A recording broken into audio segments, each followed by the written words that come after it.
Welcome in, everybody, to the Q Code podcast with your hosts. The Barnes Bros and the Travi are here for a bonus episode, which have been dubbed Dream-isodes. So if you've enjoyed these, welcome back. We've got Dream episode number 31 for you. I feel like we should each have like a number or something right below us. And like, I feel like we can be like, vote here. Call this number and push number. What are we 7. voting for in this situation? Are we voting for who we're going to kick off the podcast? Because I've got a good idea who it would be. Yeah. I don't know. Just the way that when Trav was like the Barnes brother and the Travis or whatever, and everyone, well, Alan and I were like, yeah. It just felt like we were like self-hyping, and that's how they like.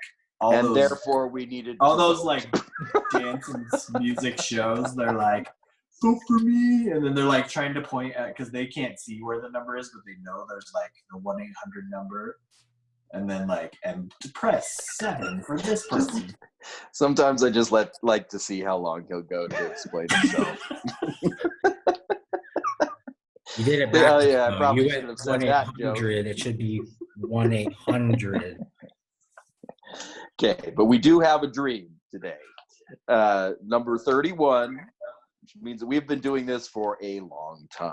So we are excited. It's just like last time, I have a sealed envelope here with the dream inside. I don't know what it is. Neither does Trav or Alan. Danny's the only one who knows because he's the one that dreamt it and wrote it. I do know what it is. Unless you guys have anything else. Glance to remember what the dream was, so I did a quick skim over it. Does your background have something to do with your dream? You guys tell me at the end. Is that Dracula? Okay, now if this dream doesn't have Dracula in it, we're all just really disappointed. You've got a very spooky and ominous castle when you're like, you guys tell me. One silly dream. So, I just want to see if Tab M can go the entire episode without moving his head from that. I'm trying to keep my head inside the Alice for the entire course of this episode. By the end, he's just like, So that does right. If you are not watching us on YouTube, I suggest that you do, as we are here in quarantine and we're doing these Zoom recordings. We do have backgrounds. It's more fun to watch us this way anyway. If you're going to listen to semi-awful bad audio quality, might as well at least have some decent video with it. So don't say that. Decent video. Well, I'm just saying, awesome. It's not like you can't tell what we're saying, but no, we don't want to piss Zoom off because they won't even answer me as it is. I've been trying to contact Zoom and they won't answer me back. Yeah, they're probably busy with viruses and stuff. So, like computer viruses, computer viruses, coronaviruses, whatever. You know that some hacker out there is going to create some kind of computer virus and he's going to call it Corona. Maybe. But COVID 110010101001 because it's binary. Yeah. Yep. Well, anyway, so how about that dream? Let's get on to the dream here. I'm going to open this up. We're going to see. Did you lick this? Because I just touched the sticky part. No, it's a sticker. I have to remove like a strip and it just all right. But he did. How thick is it? All right, it is probably about 6 pages, so we'll get to it. Great. All under the category for you. The remember what you always say about a thick one? It's a thick bitch. So, this dream is called Escape from Yeti Castle. It must be Yeti Castle in the background. I wonder if I guarantee you he Googled Yeti Castle and that's what pulled up. What's a Yeti castle? Like, that's a Yeti, the animal? A mythical creature? We'll just have to see. All questions can be asked at the end of the dream. And or during. After every sentence, because during, we'll have many questions. Yeah. All right. No, I can see why you guys are confused. I did not Google Yeti Castle. I Googled Scary Castle, I think. Well, boy, did you nail it. That is a spooky old castle. All right, here we go. I find myself attending a hybrid Halloween/Christmas party with my 6-year-old daughter, London. However, this was no ordinary Halloween/Christmas party that was being held at someone random suburb home. This party was being held on the top floor of a restored 16th century Gothic style Hungarian castle. How did you know in your dream that it was 16th style Hungarian? Because I was in it. I saw it. He's like going through the door. There's a big old sign, 16th century Hungarian style castle. He's very learned in architecture. I didn't even need the sign. I just like looked around and I was like, yep, this is definitely not neoclassic. It's definitely Gothic, but probably I'm in Hungary right now. So you have no figured clue. it was 6th century. You know, it wasn't 16th century Gothic Hungarian castle. Okay. You nailed it right there. You convinced me. like it You was know that probably a Czech castle. Check. You That's know what the I thought, type. but the doorways were not the shape that you would All normally right. see. I'm moving Goodness on. gracious. Okay. You know the type with the extremely tall tower that acts as the main central center? I don't know. The main central centerpiece of the whole structure. The ones with a roof at the top that slopes up to a fine point. Anyway, I'm sure you get the picture. We do. Back to the party. I describe the party as hybrid because the atmosphere and decor in this ancient castle definitely gives off a Halloween-y vibe. Yet there are Christmas-themed decorations strewn about, and I do know that Santa will be visiting this castle during the night to deliver presents for the children at the party to open in the morning. Did you just watch A Nightmare Before Christmas and then go to bed? I've actually never seen Nightmare Before Christmas all the way through. Like, I've watched parts of it because it'll be on TV or something, but I've never watched it, like, sat down, watched it from beginning to end. How is that possible? I'm not shocked. So I just never sat down. I thought this is on Brandy. Oh. After a few... What? After a few hors d'oeuvres. What did you write? It says hors d'oeuvres. Hors d'oeuvres. Hors d'oeuvres. I'm pretty sure that's how you spell it. It's like a French word. Did it have a big old red line under it? Well, I mean, it's an American word, but I mean, I was using Word in America, the program. Few hors d'oeuvres. And some... It's like the Swedish chef from Muppets. Schnurgen. And some friendly small talk with a few of the guests.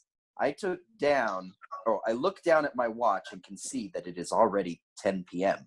I better get going, I informed those whom I was speaking to at the time. Very good proper English, Daniel. Yeah. It's well, getting I was just late. having hors d'oeuvres. Hors d'oeuvres. It's getting late, and I need to get my daughter home so she can get some sleep before we have to wake up and come back here to get her presents from Santa. They all smile and nod in understanding as I wave goodbye and walk off in search of my little girl. It doesn't take me long to spot her playing in a corridor with some other children. "It's time to go, London," I say to her. Of course, any kid who is busy having fun playing with other children are not going to be amicable in these moments, and my daughter is no exception. As soon as she hears what I had to say, she goes into a tantrum mode and starts crying and complaining that she's not ready to leave. I can see that negotiating at this hour will not go smoothly, so I do what I have to and pick her up and cradle her in my arms while I walk out of the party. See, I just throw my kids over my shoulder, let them just kick and scream.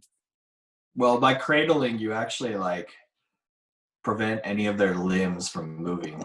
He's like suffocating her. He's like, I did as any parent does and wrapped my arm around her neck from the back, squeezed tightly until the oxygen cut off, and petted her hair as she went unconscious. You're embarrassing me in front of the guests with whom I ate hors d'oeuvres. As I said earlier, this building was built several centuries ago and has been preserved to look just as it did 500 years ago. Mm-hmm. What? It was built. Still looks the same as when it was like originally built. You said it two different ways. Wait, read it again. Said, as I said earlier, this building was built several centuries ago and has been preserved to look just as it did 500 years ago. So, several centuries and 500 years, same thing. It's just. You also didn't need both of them. You could have just picked one. You could say, as it did then.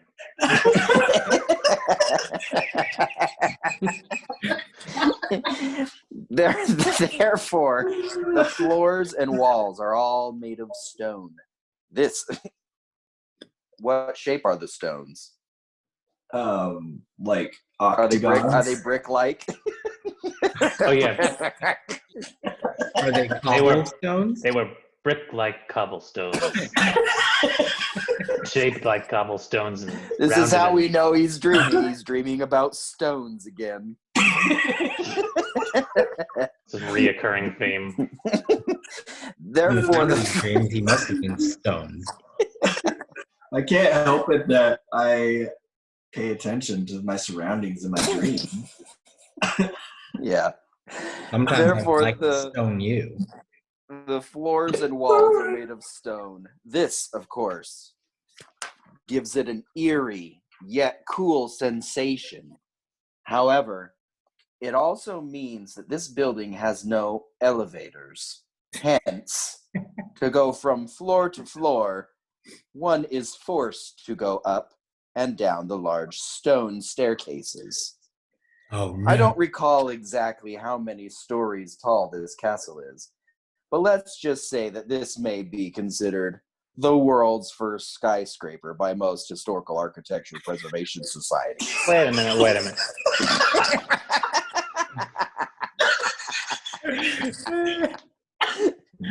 So I don't want to brag or anything, but this was probably the first skyscraper I had to go up the stairs in. I thought you said at the start that it was like 16 stories or something like that. Didn't you give it a specific number? No, it's 16th century. Oh, 16th century. Hungarian Gothic style. But I don't remember exactly how many stories. But I did totally forget that I was very specific about who would think that it was the first skyscraper. The Historical Architecture Preservation Society. Is that a Hungarian organization or a worldwide one? They're like, who? As I walk out of the party with my screaming daughter in hand, I run into my brother Steve and my friend Travis C. I think we're ending up in your dreams a lot more lately. The two of them. Dream I had freaking months ago, but yeah, that's true. The two of them let me know that they too are just heading out. So we all decide to make the journey down the plethora of stairs together.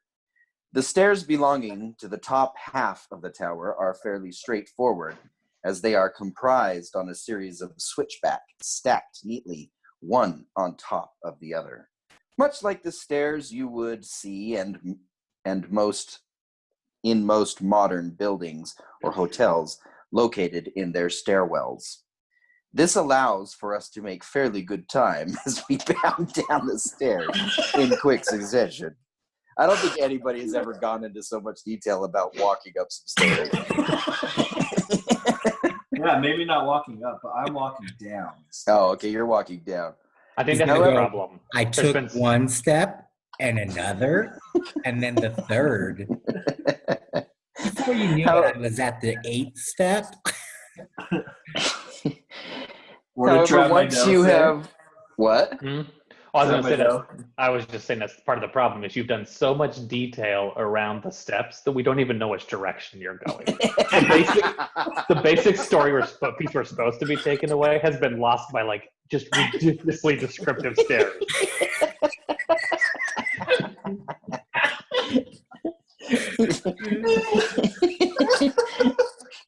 However, once you have reached roughly the halfway point, the nicely organized switchback stairs cease to exist.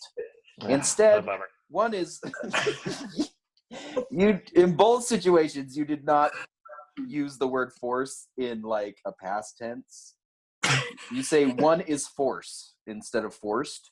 But anyway, one is forced to leave the stairwell they currently occupy, walk across the entire building floor to the other side, open another door, and proceed to go down another single flight of stairs. The patron must then leave that stairwell, walk across another floor to access the next flight of stairs. This process repeats itself indefinitely until that person makes it to the bottom floor. I can see how that would be. Exit the building. I can see how that would be super annoying. Danny's dream has just become an angry Yelp review for the hotel he's at. And then I had to walk across the thing and go down the other set of stairs. Just bullshit. 1 star.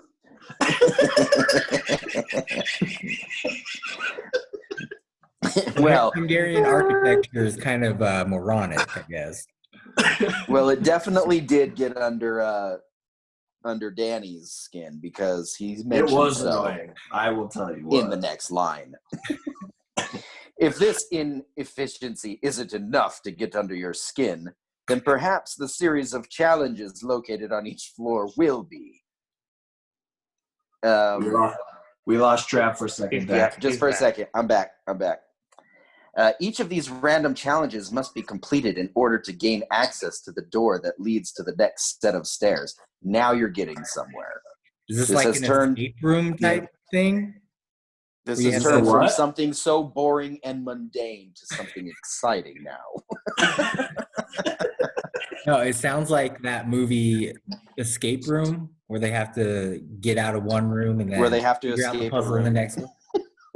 What? Just kidding. Yes, kind of. Except for I don't ever feel like my life was in danger per se. Well, now that's now boring. Stupid.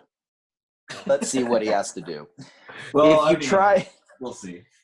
If you tried to skip a challenge, the building security would be notified and dispatched to arrest you for non-compliance. An example of a challenge is, on one floor, there was a bunch of giant single-digit numbers, evenly spaced and hung on the walls. These numbers were like neon signs. Below each of the giant numbers was a 10-digit keypad. At random, one of the giant number signs would illuminate. One of us would then have to go over to that keypad and enter a sequence of numbers that corresponded to how the numbers were hung up in the room. What the fuck? Yeah, I'm having a hard time following that as well. Okay, so imagine on this entire floor, there's a bunch of just neon giant light signs, but they were numbers, and they were just every few feet, right? Hung on the wall. So when one of them would light up, you would have to go over to that specific number. Below that number would be a 10-digit keypad.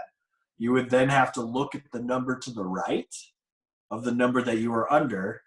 So say you were under the number 9, and to the right of you is the number 8.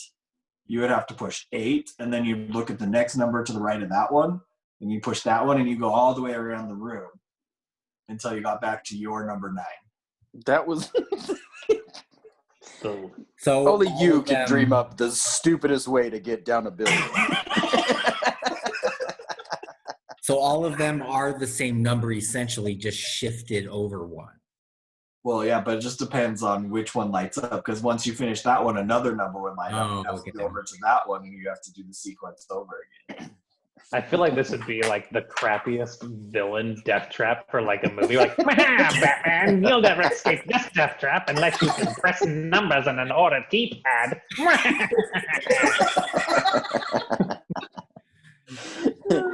So once one sequence was complete, another giant number would light up. Again, you would repeat the process. This went on until you had completed enough number sequences correctly to allow the door to the stairwell to unlock. Another challenge. How many are we talking, though? 50, 10 different times you had to put it in? I would say closer to 10. I don't think it was 50. Yeah, that's not fun. Fine. Who cares? Another challenge we were forced to partake in was one that included flipping quarters. This particular floor was covered with tons of crumpled up sheets. However, hidden in the various folds and creases within the sheets were quarters. First, you had to search for a quarter hidden in the sheets. Once you found one, you could then take that quarter to an area that was boxed off from the sheets on the floor. Once in the designated area, you could then attempt to flip the quarter toward a square platform that was roughly 10 to 12 feet away.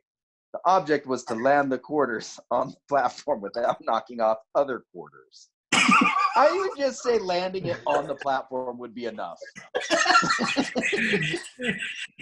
It's like, congratulations, you landed it on the platform, but you knocked off a quarter.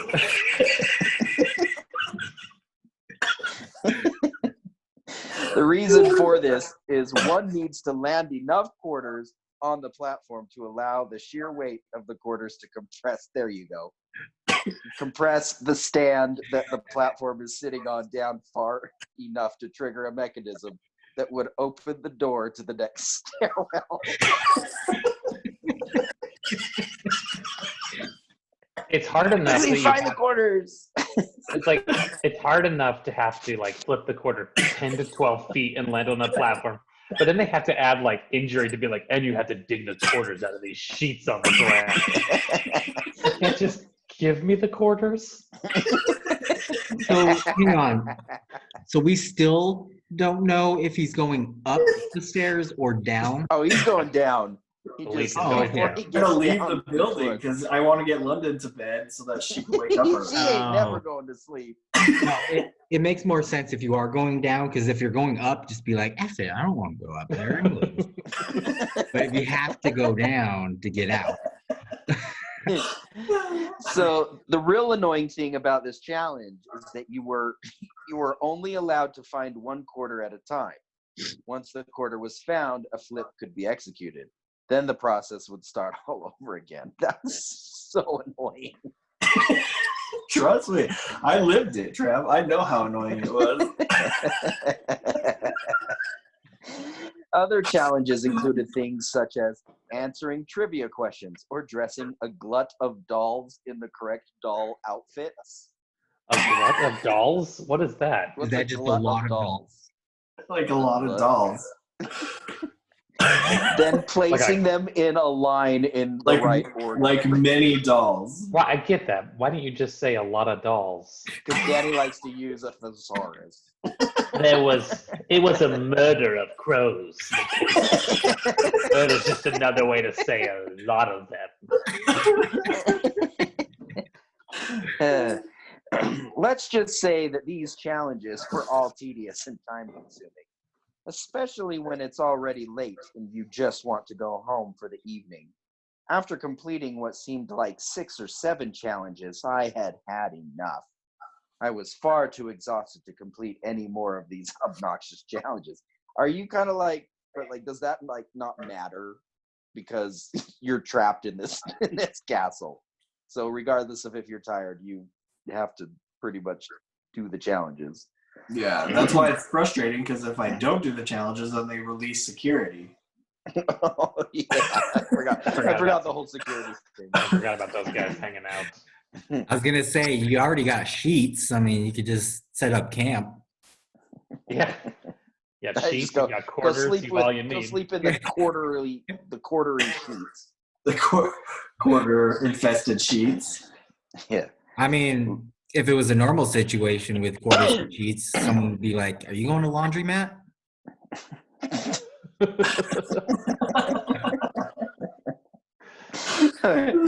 Located on the current story we were on was a plethora of cardboard boxes. He's used the word plethora twice. Not a glut. Not a glut of cardboard boxes. Plethora of pinatas. A plethora. Do I have a plethora of guns to occupy Iraq? I picked up a large cardboard box and began to fashion a makeshift shield out of it. "What are you doing?" Stephen Travis asked. "I'm sick of these challenges and do not want to do anymore." Also, Stephen I'm Travis. serious now. I'm making a shield that we can use to bowl over any security guards that come our way and attempt to arrest us. Out of cardboard? Weak ass security guard. No, not corrugated paper. He's got Amazon boxes. Run! I mean, you can only use what's around you, so you just have to be MacGyver it, and you gotta. They have a swoopy arrow that's also kind of like a smiley face. It infuriates me. So clever. The two of them looked at me with a stare that signaled they were unsure of this plan. Damn right we were unsure of it. But they were also over the monotonous challenges. Sure enough, the moment we crossed an entire floor and forced our way into the next stairwell without completing the challenge, security was dispatched. It didn't take long before we started to encounter security personnel on each floor we were crossing. The group of us would all get behind my newly crafted shield. I'm just picturing us like sitting behind you, like, "Okay, Dan, we trust you," and you just start charging with a piece of cardboard. I can guarantee you, in this scenario, Danny thinks he's King Leonidas. And this has definitely become like a Braveheart sort of thing where he's like, "You can give us these crazy puzzles of quarters and sheets, but you can never take our freedom." Our freedom to walk downstairs freely. The group of us would all get behind my newly crafted shield and would run into the security guards, knocking them over one by one. This whole shield idea proved to be very effective, as we seemed to have very little trouble running over a security guard and moving to the next. Weak ass security guards. Thank you, quality Amazon boxes. Or were they very strong security guards and I was just very tough? No, my Danny, box you had a was cardboard very box. strong. You had a cardboard box. After several minutes of this, the head of security must have started to realize, dude, you have so many like typos. Must have started to realize his security guards were not effective enough to stop our progress. This is when he decided to deploy the big guns. We could all feel the building shake from the roar of a horrid beast that had just been unleashed. What we would soon realize is that the head of security had released a very large white Sasquatch into the building to capture us and return us back to the very beginning of the challenges. If we were caught, we would be forced to complete each challenge again, and this time with an 800-pound Sasquatch watching over our shoulders. Why are you calling it a Sasquatch? In the title of the dream, it's a Yeti. Same diff, right? Remember Yetis and Sasquatches and Bigfoot are just names, all different names for the same animal. Yeah, but depending on the region you're from, so Hungary, they probably call them like Yetis over there. Well, Yowies is Australia. Yetis. There are some big Yetis here.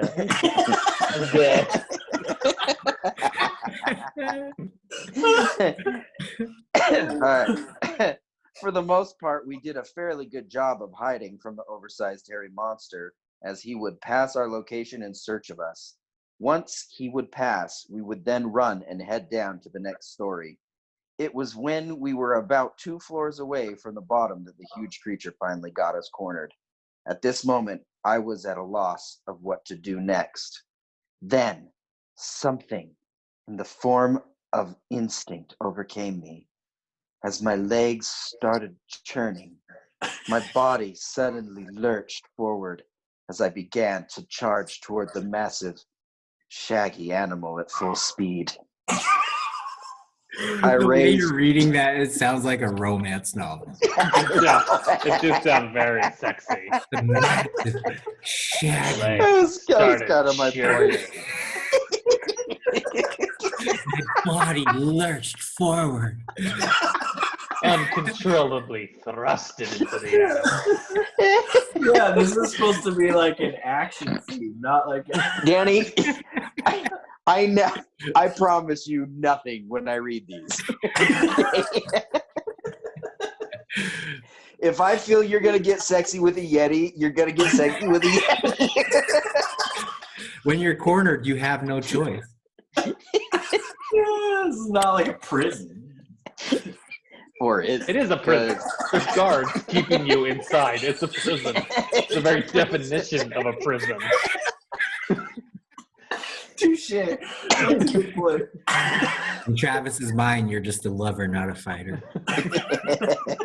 Well, the next line is, I raised my shield in front of me as I ran, turning it into a battering ram of sorts. Then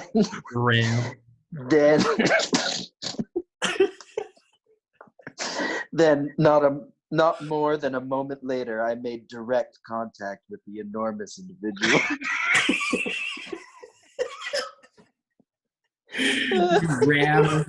You rammed that. It was as if two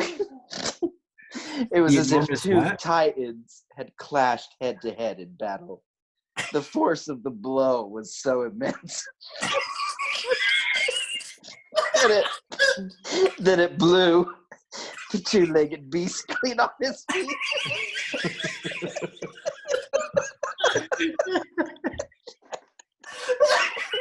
And into the neighboring wall.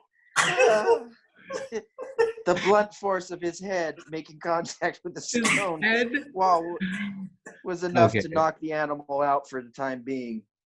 Knowing we had very little time to spare, I yelled at the rest of the group, Let go out of this building before it's too late. We all then ran down the 2 remaining staircases and without warning spilled into the building lobby.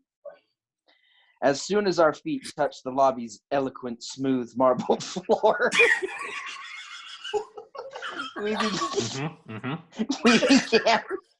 we began to run toward the front entrance. All the while, we were weaving and dodging our way through the groups of people who were congregated within the lobby. As I ran by a member of the building staff, I could hear his two-way radio chime with the head of security on the other end. He called an all hands on deck warning. He told the general building staff to apprehend the group of millennials that was running through the lobby, trying to escape. I was temporarily relieved. So you're in the 16th century and he knows you're millennials? He's not in the 16th century. He's just in a 16th century castle. It's just it's modern times. Also, that would be hardly the weirdest thing that's happened in this dream. I guess they didn't have neon signs in the 16th century. Yeah. I was temporarily relieved when I overheard one staff member explain to the head of security that they would be unable to catch us, as we were millennials. Thus, we could run far too fast for them to have any realistic chance of catching us. And who are these people? Are they like baby boomers or Xers or what? Also, are you? I don't even think you're a millennial, Danny. I think He you're a is Gen barely. Xer. I am barely. Are you? We Oh, established goodness. this. But yeah, these were like at least Gen Xers. Some of them were baby boomers. How old was Yeti? I'll tell you what. I think he was part of the greatest generation. I'll tell you what. I would fire my security if I was like on the radio. I was like, "Go get him!" And he's like, "Boss, they're millennials. I don't know why. They're so fast." It didn't take long for us to navigate our way to the building parking lot. I then began to rack my brain on what to do and where to go next. Luckily for us, Travis M. just so happened to be waiting in a car just ahead of us. Travis Nice. M., you showed up. I'm always in a car in your dreams. He's the getaway driver? I feel like it's like a symbolic thing due to our relationship that I'm like always in a car. Forever in a vehicle. He motions to all of us to jump in and pills off like he knew he was going to be our getaway vehicle on this crazy night. I watched out the car's rear window as the remainder of the building security personnel poured into the parking lot in hot pursuit. It wasn't until the security guards were no more than tiny specks in the distance that I began to relax. Unfortunately, this feeling of relaxation wouldn't last long, as I began to notice that Trav M's driving was a little more erratic than I'd like. Yeah, it was. It's very close to erotic, but it was erratic. So Trav M's driving was a little more erotic than I expected. Your driving is so erotic. Kept licking the steering wheel. And after bumping uglies with that Yeti, I don't know if I can say much more. Let me predict what's going to happen. Trav Cole is going to T-bone Trav M. Wait, isn't Trav Cole in the car with me? And then refuse to apologize for it. Oh yeah, that did happen. Flashback. Wait, I bet I'm the Yeti. That's my thing. I'm going to turn into the Yeti. At first, I thought that the irregular driving was directly correlated with the fact that we were on the run from the building security personnel. Yet, now that we were several miles removed from the building with no one seemingly chasing us, Trav M continued to drive in a pattern that would take us from one side of the two-lane highway to the other and back. This swerving was also accompanied by the occasional jerk of the car as the driver tried to correct his steering from time to time. He's like, oh.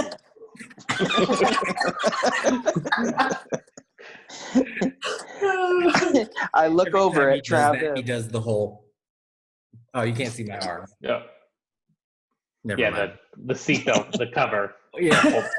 Human seatbelt. He does that to Danny. Danny's like, thank you. Well, it just makes me feel like I'm cared for. Yeah. We don't want you flying out the window. I look over at Trav M and ask him if he's all right.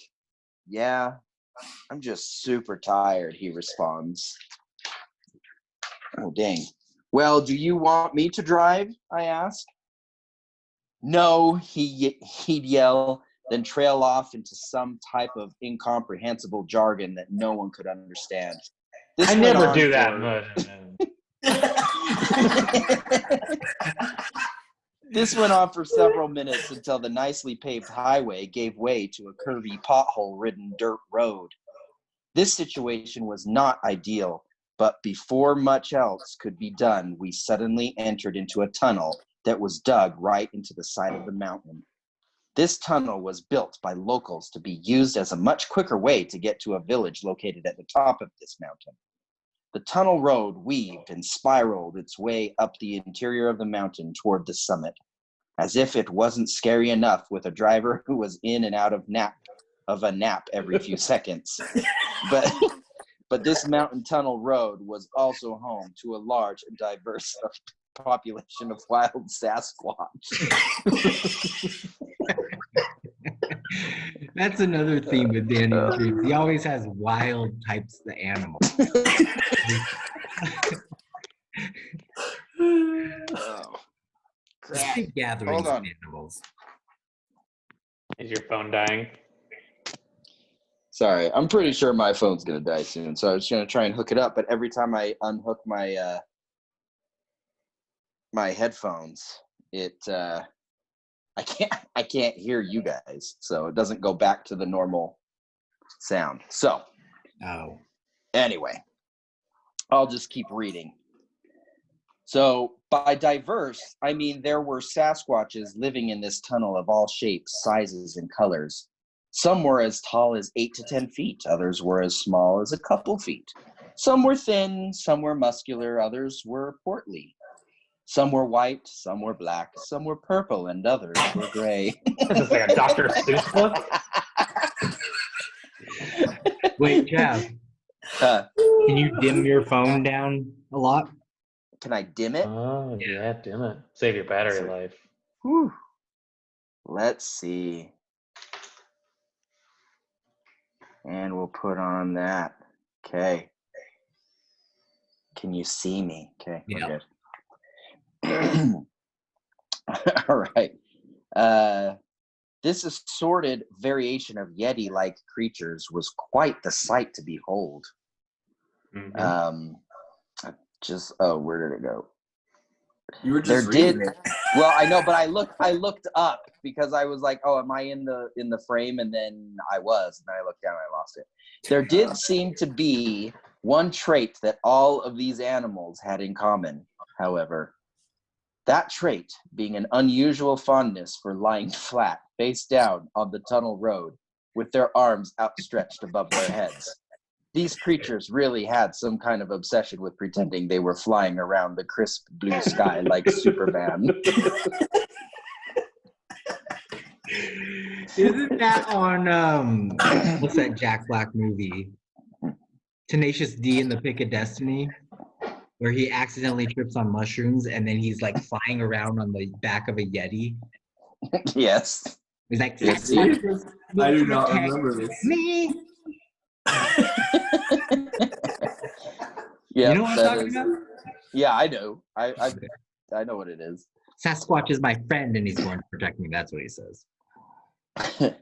Normally, this would be a mere fascination for spectating onlookers. However, when the driver of our vehicle, he just refers to as driver now. I no longer have a name. When the driver of your vehicle, good to be there. Might as well be as drunk as a half-baked sailor celebrating Fat Tuesday in the great state of Louisiana. I feel like you're putting a lot of your own descriptors in there that don't base in the dream anywhere. Like when you're like, 2 titans clashed. It's like, Dream didn't say that. You said that. When the driver of your vehicle might as well be as drunk as a half-baked sailor celebrating Fat Tuesday in a great state of Louisiana with 20 of his closest seamen. All bets are off. I watched in horror as the front of the vehicle wobbled to and fro with no obvious direction in mind as we traveled higher and higher up the mountain road. Sasquatch were everywhere. Oh, sorry. Sasquatch everywhere were forced to hastily roll their furry bodies out of the way of the swaying hood of the car. Good. The longer this went on, the more frustrated and angry the Sasquatch population became. They're angry? I should be angry. They're laying in the road. Go ahead, By some damn miracle, we finally emerged from the tunnel without hitting a single Sasquatch. We slowly drifted into the center of a quiet, beautiful, quaint village that sat high atop this majestic mountain. A few seconds later, the car came to a stop. Happy to still be alive and virtually unharmed, we all exited the vehicle and began to stretch our legs. Yet once again, the peaceful feeling resided inside my body. What? It's just the way I said it made me laugh. Happy to see. Yet once again, the peaceful feeling residing inside my body did not last long, as a horde of fuming Sasquatch began to close in all around us. They began grunting at us and throwing sticks and stones in our direction. But they'll never break your bones with the words they say.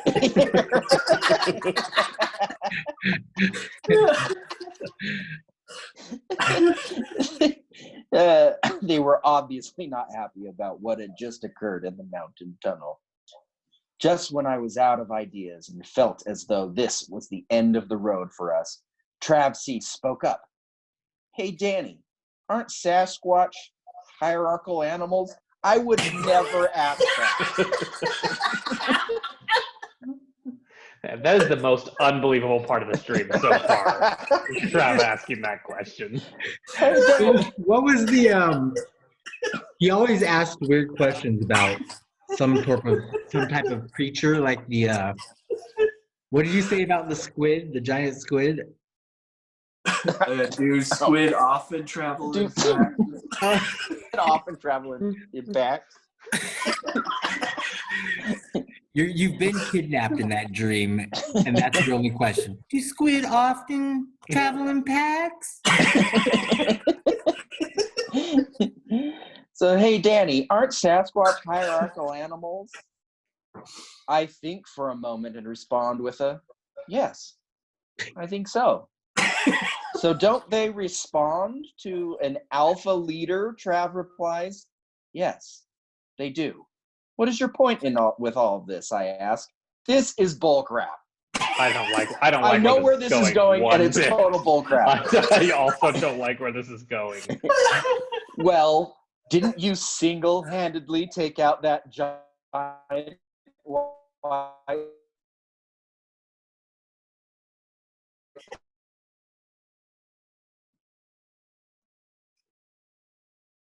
Oh my gosh. That's right, I think to myself. Suddenly, a smile begins to form on my face as I can see knew that I easily defeated the largest Sasquatch of them all. They would be forced to view me as their alpha leader. I occurred in here. The livid legion of Sasquatch. Yeah, I can see that. Well, I have defeated the largest of them all. Believe my words and leave us be. Wait, hang on, guys. With what weapon? Hang on. Cardboard boxes. Everyone froze in the recording, so go back a little bit. To, like, didn't you single-handedly something? That was the last thing I heard, was single-handedly. Really? Yeah. Well, didn't you single-handedly take out the giant white Sasquatch back at the building? That's right, I think to myself. Suddenly, a smile begins to form on my face as I can see exactly where Travsy is going with this. If these Sasquatches only knew that I easily defeated the largest Sasquatch of them all, they would be forced to view me as their alpha leader. I opened my mouth to begin to explain what had occurred in the building earlier to the livid legion of Sasquatch. Then, as if out of nowhere, A long, fancy, royal-looking vehicle pulled up and parked right next to ours. A short, pudgy man with rosy cheeks exits the stately automobile, hops Santa. onto the hood of our car, and garners the attentions of the crowd of Sasquatch. I hereby decree that this man, he points directly at me, has single-handedly knocked out the great white Sasquatch. I have witnessed it on the security footage with mine own 2 eyes. Although I am a bit taken off guard by this strange little man, I can't help but notice that the throng of Sasquatch surrounding us were already getting the message the tiny man was trying to portray. They all knew at this moment that I was the new Sasquatch alpha leader.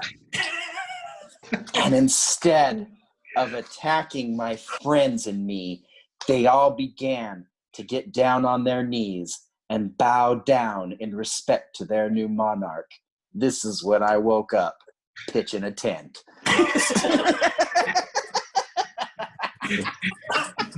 That is not true. That last part. You know it. He was Why? Was he he's camping? just laying there and he's like, oh, that was a good dream.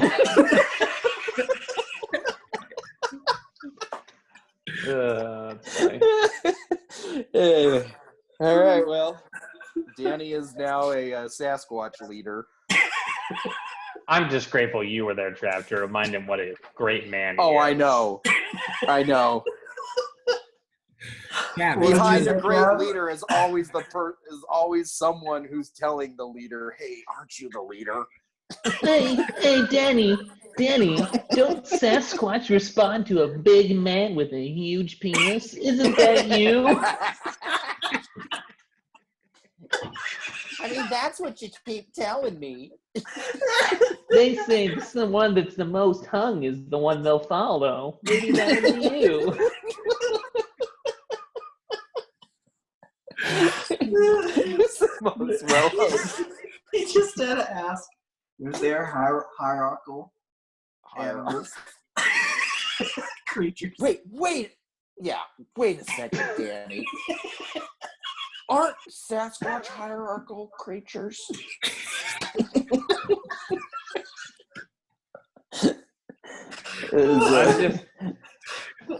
I'm just glad that Santa arrived in time to solve this all. I do decree that this man here is the most well endowed of all these creatures. It's ironic because he's Asian. I'm glad that the truth finally came out. Yeah. At least in your dream. I just want to know why in your dream that you felt like you needed to really impress the Sasquatch.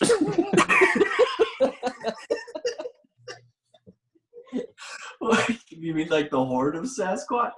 Yeah. So basically, what they were gonna kill us if they didn't feel like I was their alpha leader. I know, but the ending really is that we all just go home. You just get to live with the Sasquatch.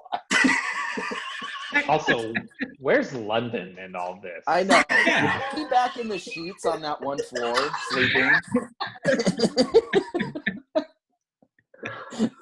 The sheets were the second floor. Yeah. The first one was the neon numbers. Yeah, but so she's back there sleeping while you're off gallivanting with Sasquatch. Poor girl. All right, well, before my phone dies, we should probably end this, but thank you all who listened to this wonderful tale of bravery and sexuality. Like Trev said, he just creates the world that he wants it to be. My point is that you are not safe from anything. you will be whatever I think, because it's not that I'm reading and I'm like, oh, I'm gonna change right now. I'm just literally reading it, and this is how it is portrayed to me. that you were just Once the Sasquatch came into play, you just kind of got a little horny. I don't know.